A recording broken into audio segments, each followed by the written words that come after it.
नमो नमः। Online Sanskrit learning centre में आपका पुनः स्वागत है। आइए आज हम षष्ठी कक्षा के शब्द परिचयः द्वितीयः पाठः इस पाठ का वाचन और हिंदी अनुवाद हिंदी व्याख्या करेंगे।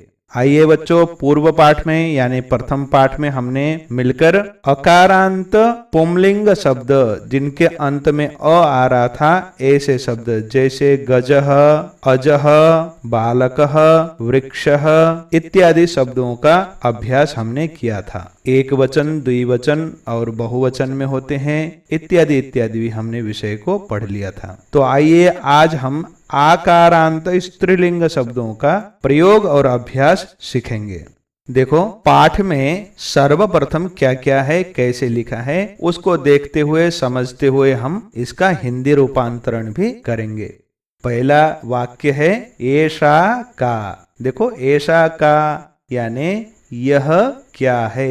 एषा शब्द नजदीक में अवस्थित किसी वस्तु को जो स्त्रीलिंग में है उसको बताता है। एषा का यह क्या है, इस झूला को दिखाया जा रहा है। इसको समझाने के लिए, इसको पूछने के लिए कहा जा रहा है कि एषा का। अब इसका उत्तर होगा एषा दोला, यानी यह झूला है। यह यानी पास में, नजदीक में जो हो उसको यह कहने के लिए हम संस्कृत में ऐसा ऐसा भी प्रयोग करते हैं। देखो, अगला वाक्य है दोला कुत्र अस्ति। दोला यानी झूला, कुत्र कहाँ पर, अस्ति है, झूला कहाँ पर है। इसको बताने के लिए संस्कृत में क्या वाक्य है, दोला कुत्र अस्ति। दोला उपवने अस्ति।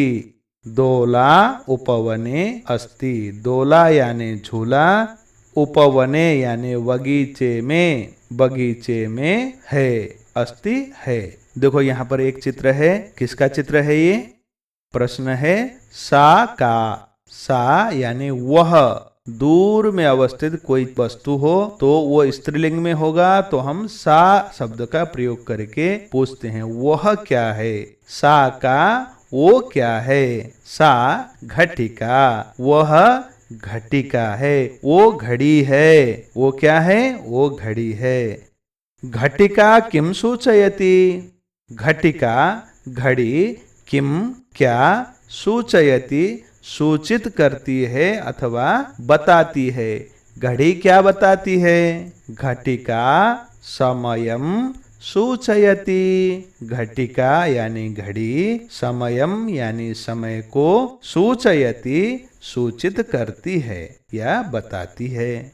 यानी घड़ी हमको क्या बताती है, समय बताती है। तो दूर में अवस्थित किसी वस्तु को स्त्रीलिंग में पूछना हो तो सा का प्रयोग होता है, वो भी एक वचन में। अब हम दो वचन में देखते हैं क्या है।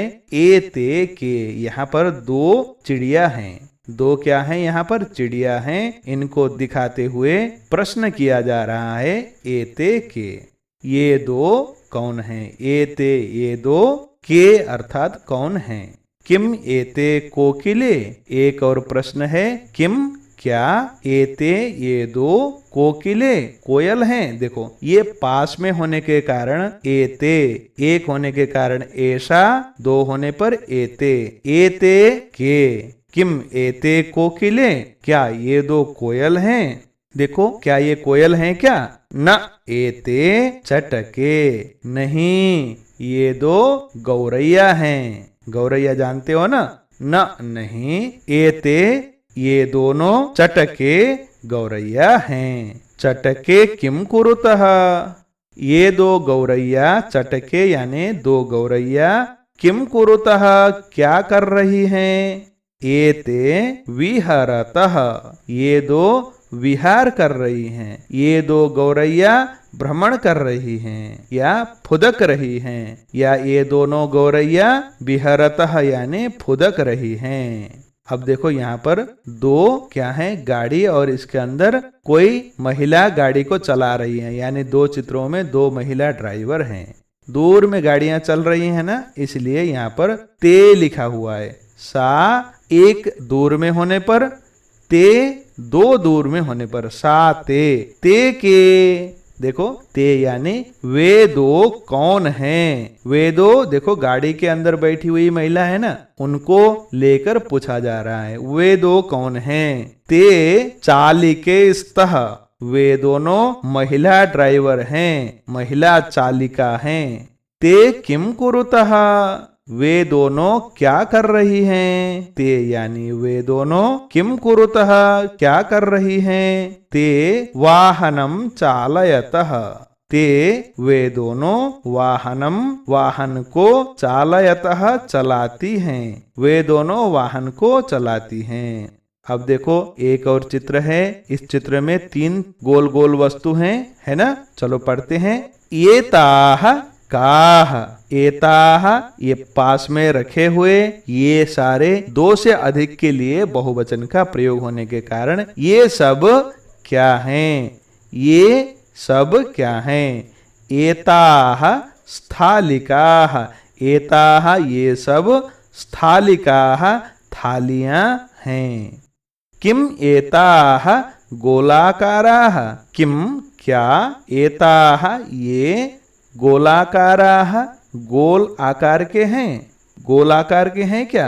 आप देखिए आम एताह गोलाकाराह एव, आम अर्थात हाँ, एताह ये सब गोलाकाराह गोल आकार के, एव यानी ही हैं, एव का मतलब ऐसे ही हैं, ऐसा कहने के लिए संस्कृत में एव इस अव्यय का प्रयोग करते हैं। आम एताह गोलाकाराह एव ऐसे बोलते हैं, यानी हाँ ये थालियां गोल आकार के ही हैं। देखो दूर में एक चित्र है, उस चित्र में कुछ बकरियां हैं, तो हम पढ़ेंगे इसको ताह काह, यानी वो दूर में कोई है, वो स्त्रीलिंग में है, तो हम क्या कहेंगे ताह सा ते ताह, ताह काह वे क्या हैं, ताह काह वे क्या हैं, ताह वे अजाह बकरियां हैं, बकरी एक वचन बकरियां बहुवचन है ना, तो ताह अजाह वे बकरियां हैं। ताह किम कुर्वन्ति, वे क्या करती हैं, ताह वे किम क्या कुर्वन्ति करती हैं, ताह चरन्ति वे चरती हैं, तो वो क्या कर रही हैं, घास चर रही है ना। इस प्रकार से सा ते ताह एषा एते एताह का प्रयोग करते हुए स्त्रीलिंग के शब्दों के साथ वाक्य बनाया जाता है। चलो बच्चों, इस आकारांत शब्दों का कुछ रूपरेखा समझते हुए आज का पाठ हम यहीं पर विश्राम करते हैं। इस पाठ के अभ्यास भाग को लेकर हम पुनः आपके साथ उपस्थित होंगे। तब तक के लिए नमो नमः, धन्यवादः, पुनर्मिलामः।